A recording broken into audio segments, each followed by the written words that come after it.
Namah Shivaya, Namah Shivaya.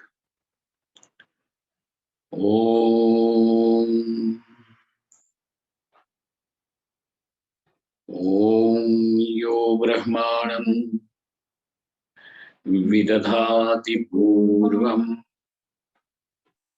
Yo Vai Vedascha Prahinoti Tasmai Tamha Devamatma Buddhi Prakasham Mumukshurvai Sharanamaham Prapadye. Om Shanti Shanti Shanti. Om Namo Brahmadibhyo Brahma Vidya Sampradaya Kartribhyo Vamsharshibhyo Mahadbhyo Namo Gurubhyaha Sarvo Paplavarahitaha Prajnanakanaha Pratyagartho Brahmaivahamasmi Brahmaivahamasmi.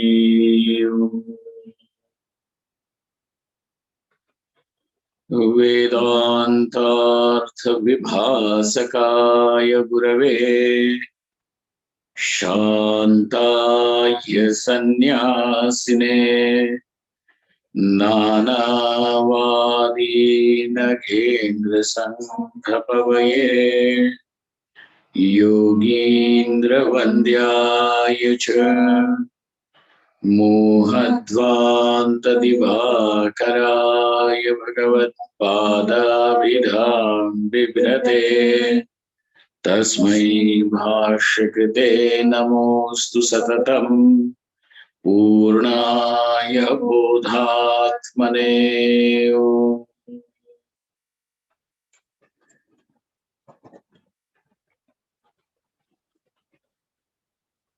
In the verse number 51, Bhagavan uses a very specific word, Padam Gachanti Anamayam. They attain that space, that place, which is free from all suffering. Bhagavan Bhashyakara writes about it as Sarva Upadrava Rahitam Vishnoho Mokshakhyam Padam. It is that Padam, it is that place, then which is said as to be that of God, of Brahman, Vishnoho. Vishnoho Paramam Padam.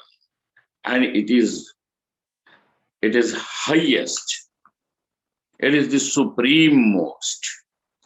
And by that Paramam Padam, there is nothing more than after. And therefore, it is a full stop to all the search, all the chase. Till then, we will be only chasing. Whether you are chasing money, women, power, popularity, irrelevant, or heaven, celestial world, and a lodging, boarding in some celestial quarters. All this is still a chase. One will be chasing. Like the deer chasing the mirage water in the scorching desert. And therefore, this is a place where all the shrama,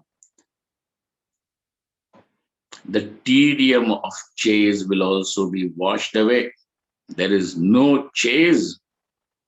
There is end of suffering, and even the memory of suffering also is washed away. Every wound is healed. And therefore, it is the only panacea which will cure every complex of a person. Till then, we will be living out and responding only out of complexes. Whether those are the complexes which one has brought along with him, embedded in the DNA, or these are the complexes which one has developed since childhood till now. Every day those experiences are getting embedded, and every experience of joy and sorrow is still creating a personality. Now look at that. Now these 2 years of our living under the pandemic, even if somebody coughs and sneezes walking past us, it creates fear. It is a complex. It may not be the virus, it may not be this new variant. It could just be that the person was walking and some dust or something has triggered his sneeze. But it just causes, it raises that panic signal for us. So complexes keep on developing, and we respond to this world out of those complexes. And every complex, in a way, is and it is a wound that is inflicted. So this padam, one having realized that supreme nature of the self, then every complex is resolved. And we have seen it in earlier discussions and elsewhere in other texts also, where the Upanishad very clearly indicates this. The Upanishad says, Vidyate Hridaya Granthi. Hridaya Granthi means the knot of the heart. Granthi is the knot, a complication, a complex, something that is entangled, the tangle, Granthi. Bhedyate, and it is the knot of the heart, meaning something that is extremely deep down into the body-mind complex.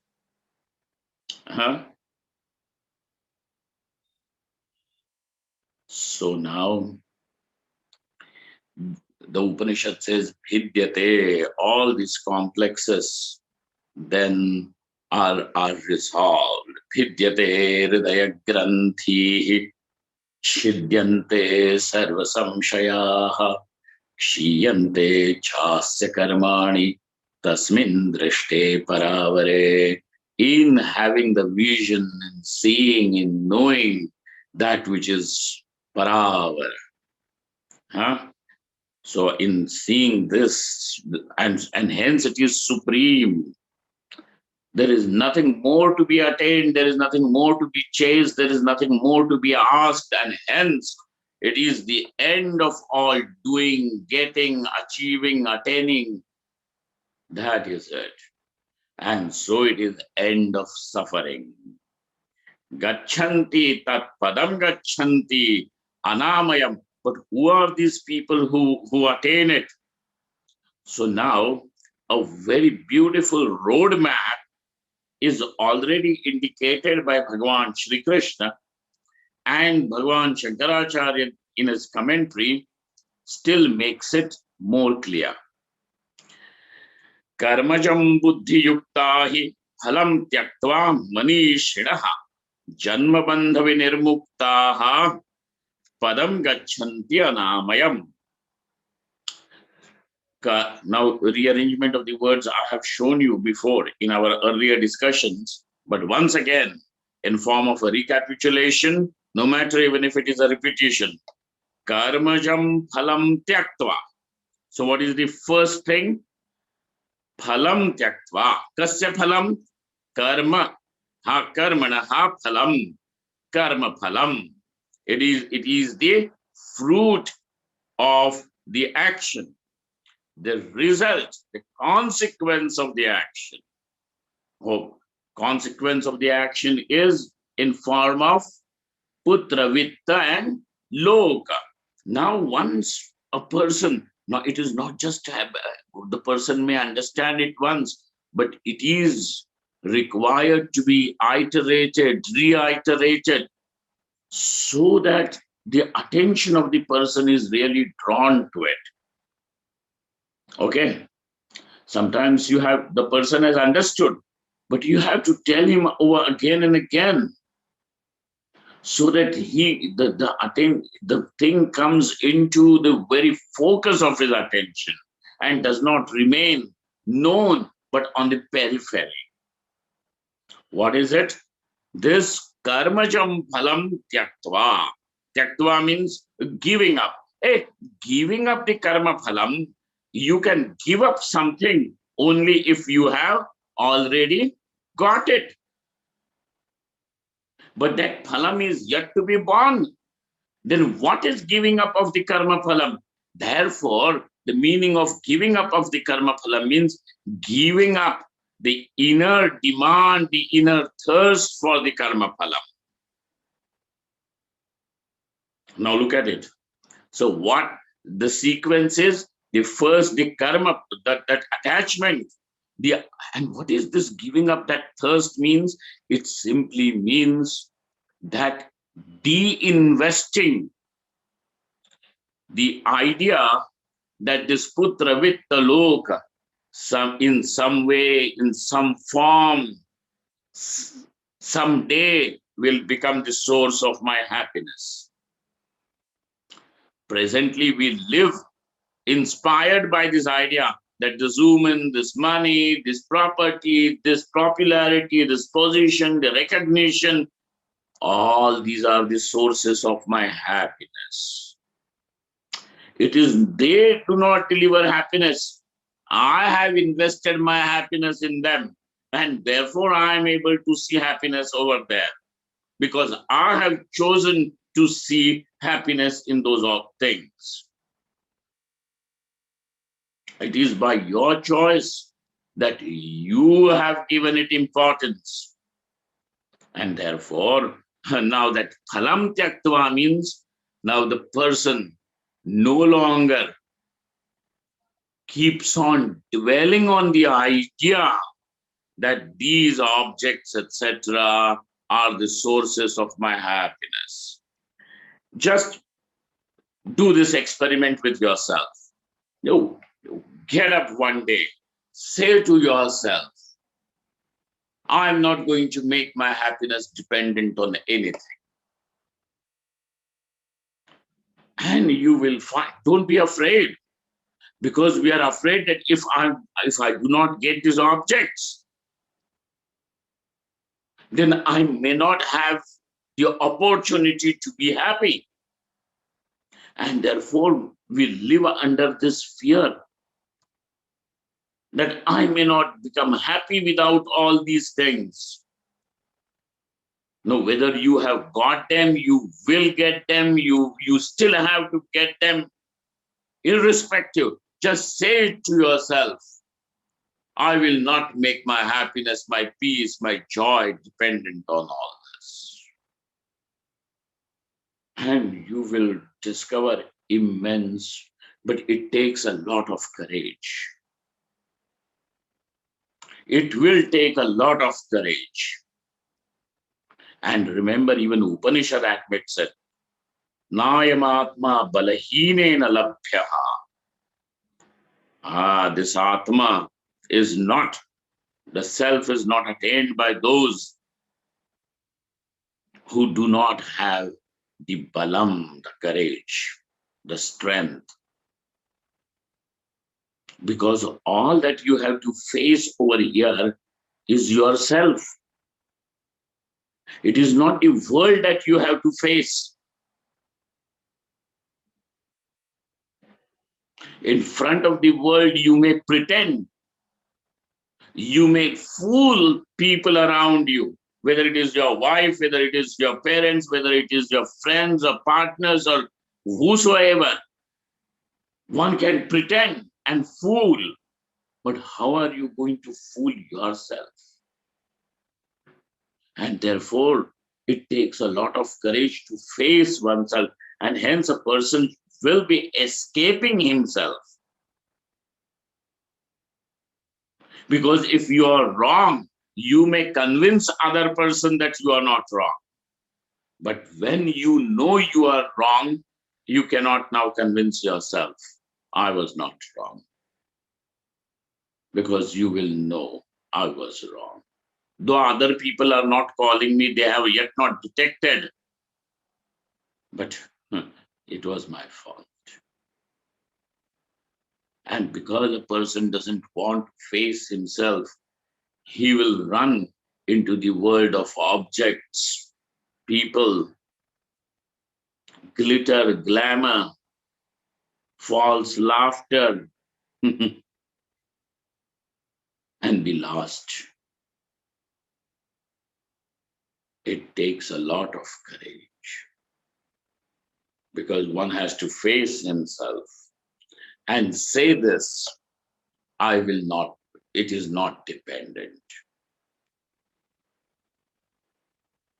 Now, when you are prepared to say and you have said this, it means phalam tyaktva. Whatever the phalam is given up. Just by de-investing the idea of happiness from the objects.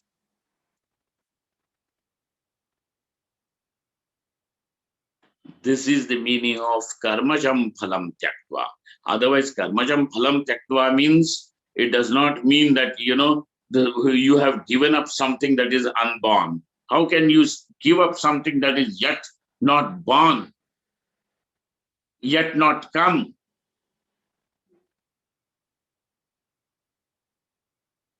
You can give it up later on when it comes, that is a different thing. But we are talking about now, present. Karmajam phalam tyaktva. Karmajam phalam tyaktva is first thing. This, why are we looking at this?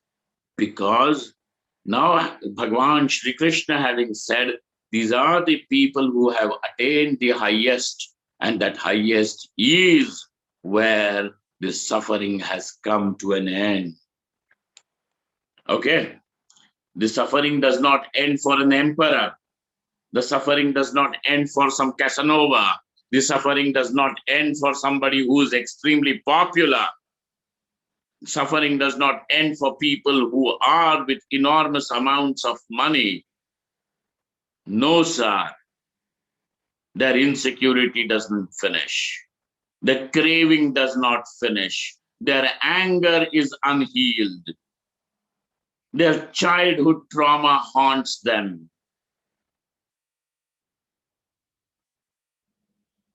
The aging creates fear in them. The fear of losing the dear ones continues to chase them, no matter how powerful, rich, popular you are. And therefore, none of these, even the kings and the emperors, cannot miss it. So who is he who is free from suffering? And therefore, over here, there is someone in the Upanishads who is regarded as the highest, the pinnacle of human existence. And that is the Jivan Mukta Brahmajnani. The idea, the highest one is not a king or an emperor or a rich and a popular man who bathes in perfumes. No, the supreme most is a Brahmajnani. And remember that he may be just a sannyasi only with a begging bowl. And yet, he is considered by the Upanishad as the ideal man, as the ideal, the pinnacle, the peak of human existence. Because in him, it is discovered that the suffering has ended. So karmajam phalam tyaktva, first thing. So who is he who attains it? It is, we are talking, this is a reply to the question, who attains it? The next verse is an answer to the question, when does he attain that? So we are looking at the who of the issue, and it is he who has given up the karma phalam, first step. The next one is buddhi yuktaha, the one who is endowed with the understanding of karma yoga. Buddhi yuktaha. What buddhi is this? It is the buddhi, the understanding of karma yoga. So he understands karma. He understands that the karma is performed for the sake of Ishvara. So what is this Ishvara for whom he is doing it? A karma. And then he also understands that this karma that he is performing is nothing but worship of Ishvara. Every moment he discovers this opportunity of getting connected to Ishvara. Every interaction with the world, even your breathing, will become worship of God. There is nothing that cannot be called as spiritual now. There is nothing unspiritual. Even you lifting a glass of water and sipping the water also becomes spirituality.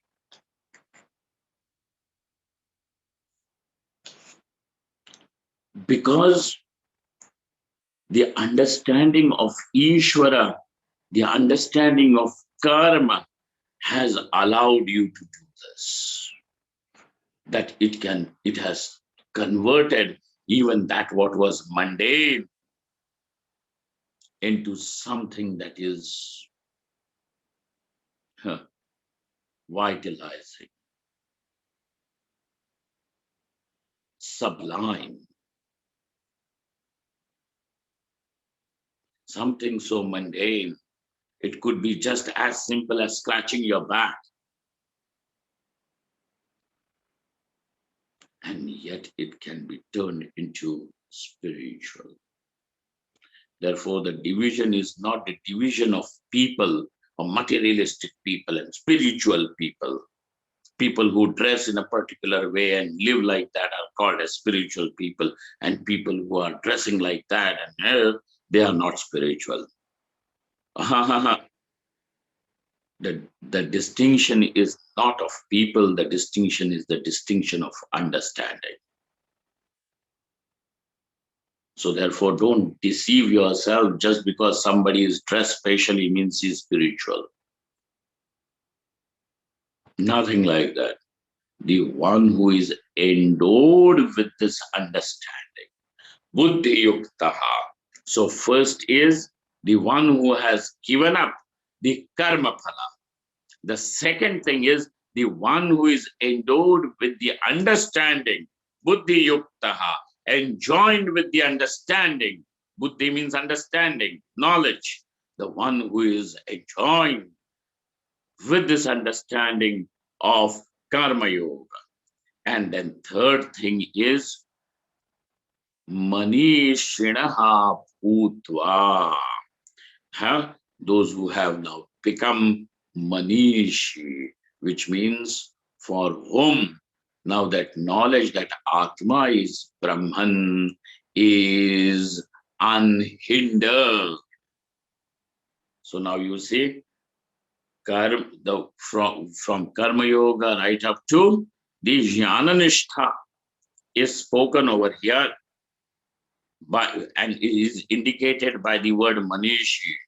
So in fact, when the question was who, so our answer to this is the one who has walked this path of giving up the karma phala, doing the karma with the understanding of karma yoga, And finally, because that Karma Yoga has given him the Sattva Shuddhi, the knowledge which takes place in his heart, in that purified mind, in that purified intelligence, is the one who attains the Anamaya Padam. So the who is answered over here in 51. Obviously now we are little curious, because having heard this much, one is going to say, well, Swamiji, even I also have withdrawn from this idea that my children should, because if my children behave like this with me, I will be very happy. I have no expectations. I have done my job of bringing them into the world, giving them education, giving them as much as I could, instilling certain values. And then I have done my job, which was possible for me to do as a father or a mother. I have done. Now, so I have now become what karma phala tyaga I have done. I'm not expecting them to, that they will make me happy and they're responsible for making me happy. No. That they should make me happy. There is no demand from people or from objects. Putra, vitta, loka. None of these things. So karma phala tyaga I have done, Swamiji. I have done karma phala tyaga. Then I also consider, karma yoga. And I am listening to Vedanta also these days. But this, that moksha has not taken place. Brahma Sakshatkar has yet not taken place, Swamiji. The problem. Am I a special case? Brahma Sakshatkar, when will this Brahma Sakshatkar take place? That realization, the great realization will take place when? For me, I don't see the possibility also. I still am, crying. So in a way, you are really asking a question as when. Do you realize? Hey, you have understood the path, and the path is karma phala tyaga, karma yoga, and then Upanishad Vedanta Shravanam. Simple as that. So he who has undergone this whole process attains the Anamaya Padam.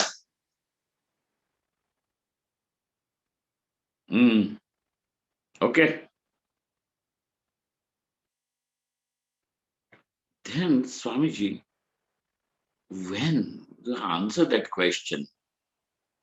Sometimes, when people used to ask questions to Maharajji, when Maharajji was still living in the body, the first thing that Maharajji used to do was reframe the question of the questioner.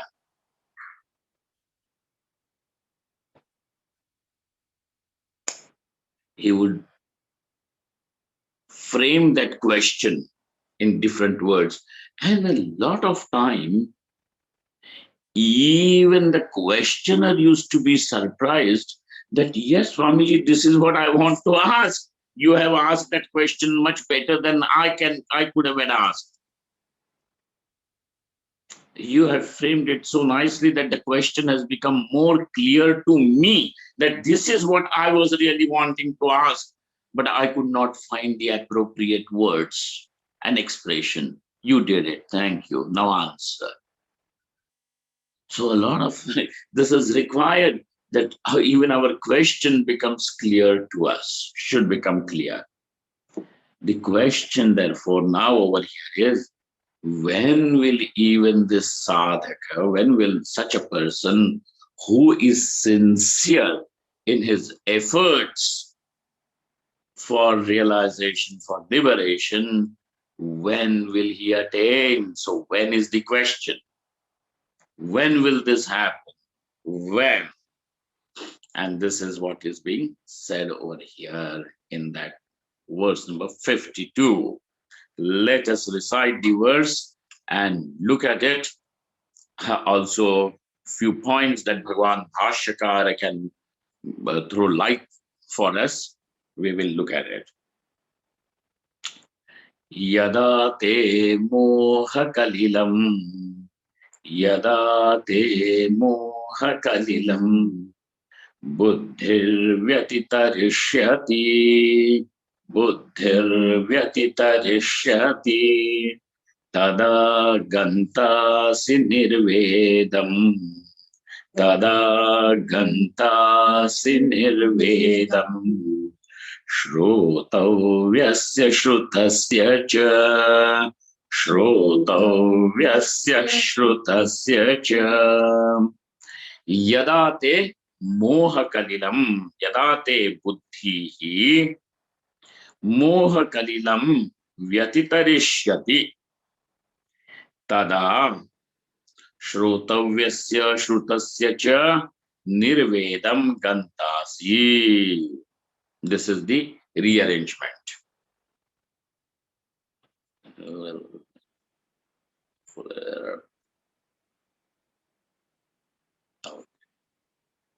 This is the Anvaya of the shloka. When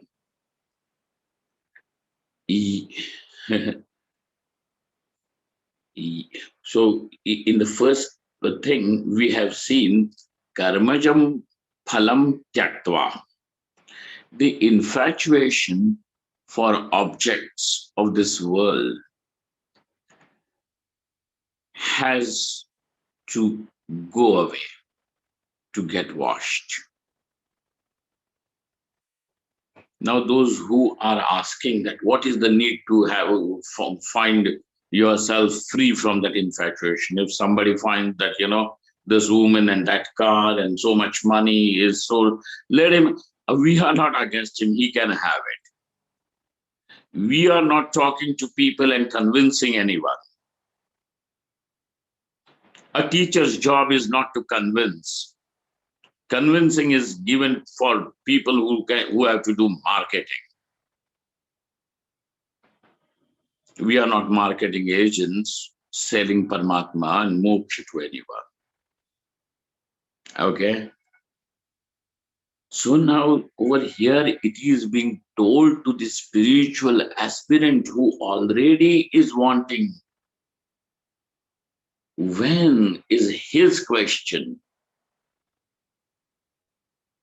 When is his question? And so that is said, he will, when he overcomes the infatuation, when he overcomes the moha, when he overcomes the infatuation and then becomes nirveda, he has that nirveda means vairagyam, where now he is able to set his happiness free from all objects, whether those are the objects which he has previously experienced, or these are the objects which still he has to experience.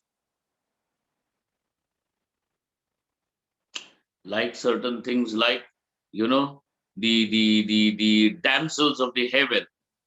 All these books are going to talk. In the heaven, there are beautiful girls. What delicious food, and what weather, and clear skies, and sunshine, and wonderful everywhere music, and just there is a big happy and feeling everywhere. That's heaven.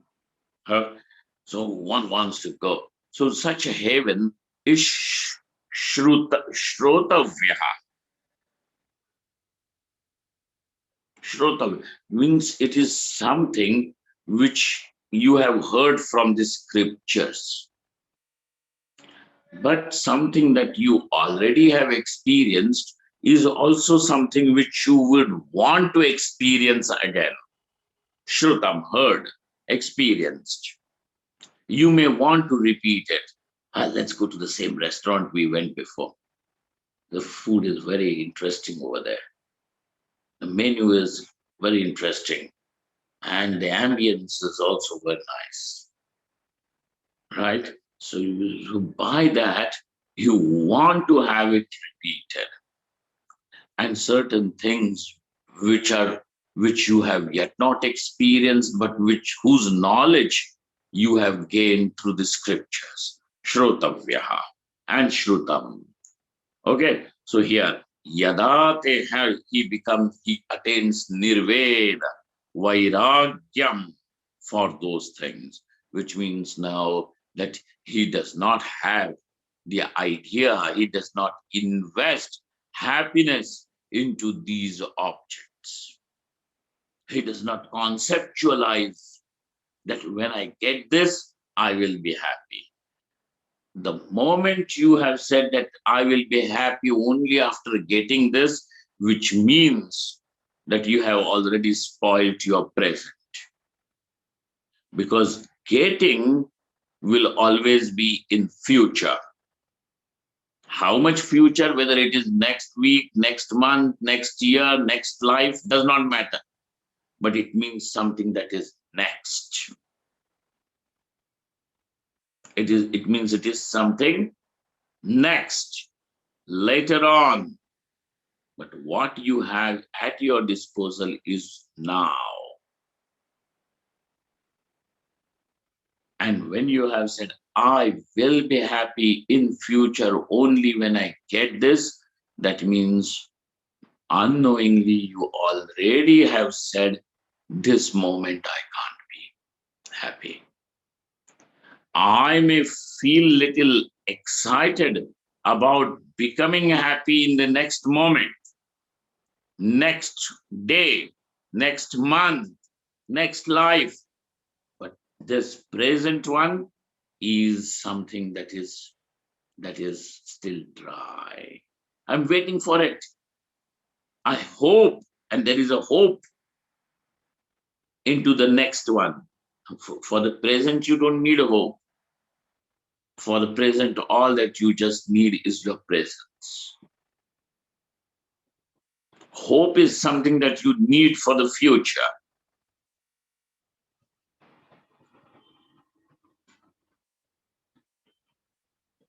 So now, the idea of Vairagyam is not very sad or, oh, this person has Vairagyam. No, sorry, okay? You don't have to feel sorry for that person. That person, in fact, he is floating in his joy. Happy already. So nirvedam, tadagantasi nirvedam. And when the person has crossed over, person in the sense when his buddhi, when his understanding is able to grow out of that moha kalila. Kalila means the muck. Yeah, the muck. What do you call it? There's any other word for the muck? Anybody remembers any suggestion for the word muck? Kichad.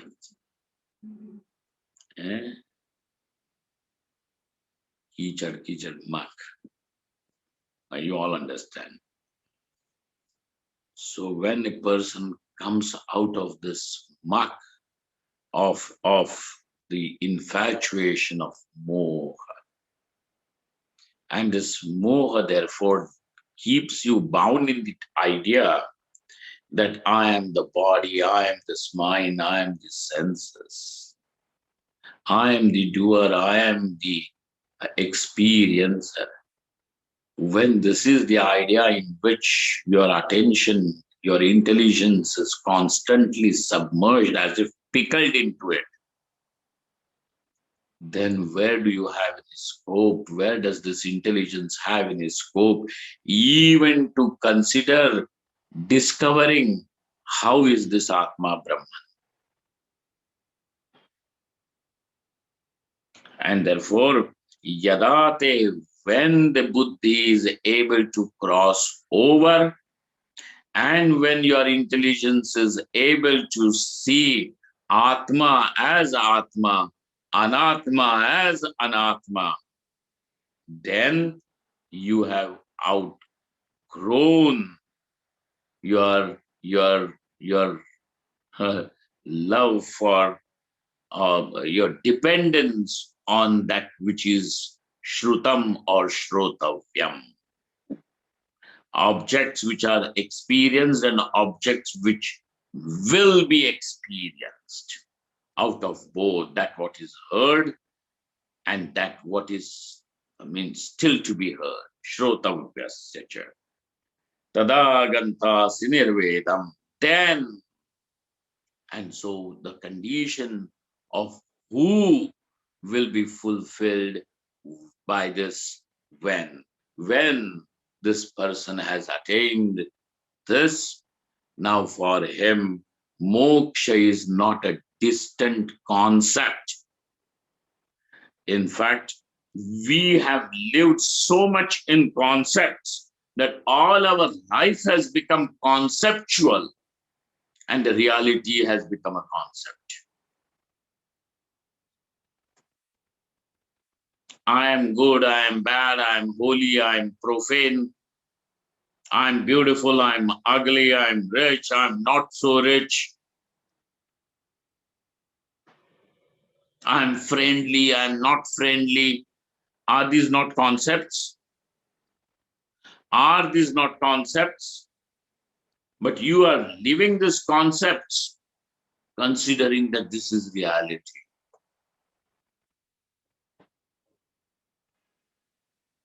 I am is the reality.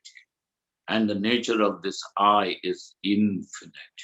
This is reality. But now that reality appears to you as if this is concept. Atma is Brahman is a concept.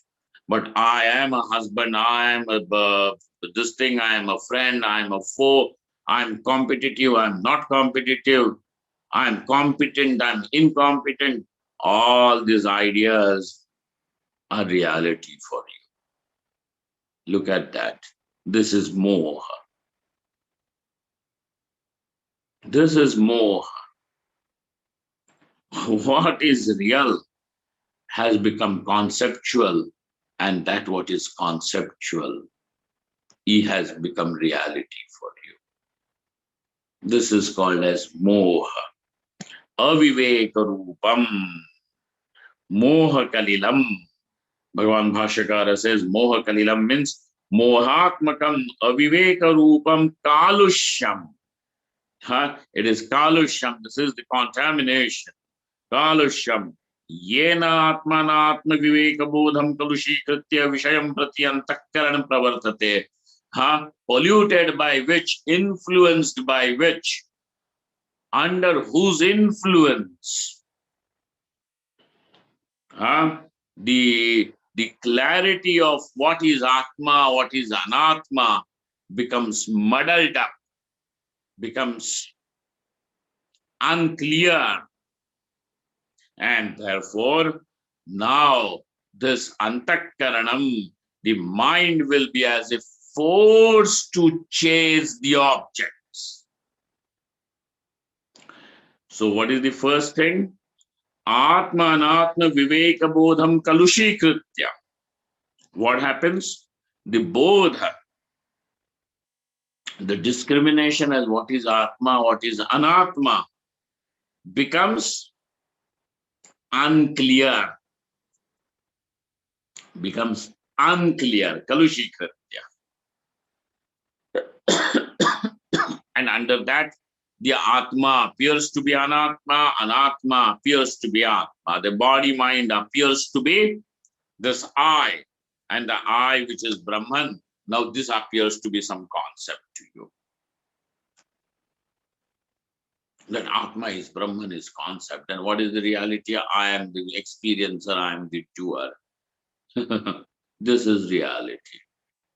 So this Viveka Bodham, this Bodha, this discrimination gets polluted, contaminated, influenced, and then Vishayam Prati Antakaranam Pravartate. The next thing that happens after it, this is that the mind will start chasing the objects.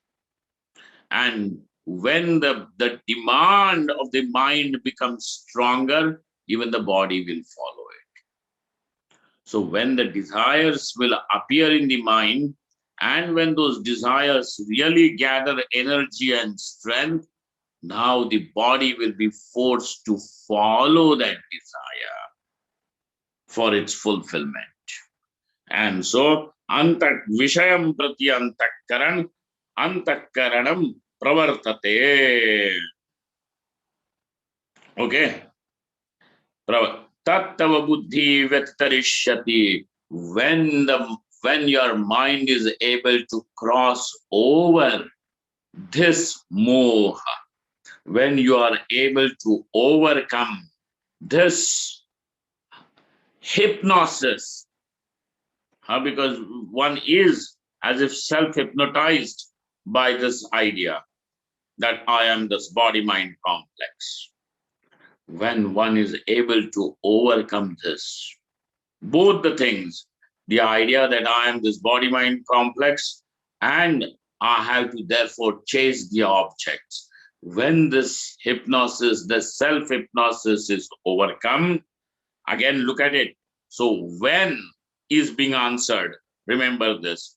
When this happens, when the buddhi is able to overcome this, vyatitarishyati, vyatikramishyati, crosses over, means shuddhi bhavam apatsyate, when attains the necessary purity, and that purity meaning the clarity of understanding. Okay, clarity, apatyate ityarthaha, tada, then.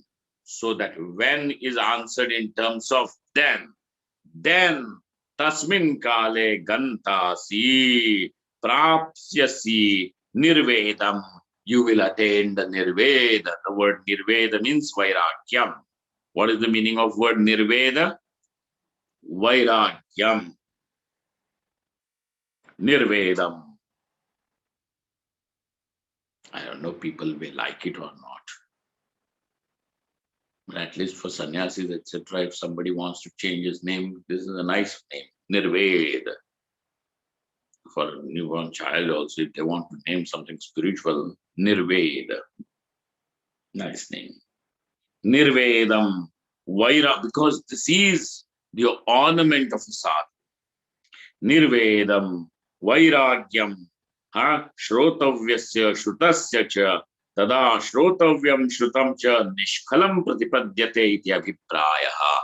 And therefore at that time, the objects, whether those are the objects of this world or some celestial world, okay, the objects which are existing now or may come into existence in future, or the entire range of object, anatma padartha, becomes insignificant for him. Nishkalam pratipadyate, becomes insignificant. बेफिक्र हो जाता है वो. One day somebody had asked Maharaj Ji that question, because Maharaj Ji was huge, tall, big man. महाराज जी कौन से चक्की का आटा खाते हो? So what bread do you eat? Maharaj ji answered, बेफिक्री का, meaning a life without anxiety. बेफिक्री का.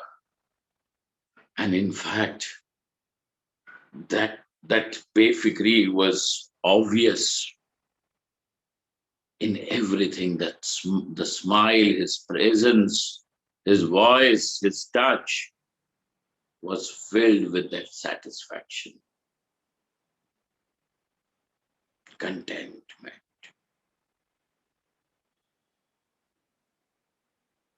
And therefore it is said, in whichever direction even that Brahmajnani looks, in whichever direction he may turn his eyes to, he will fill it up with joy.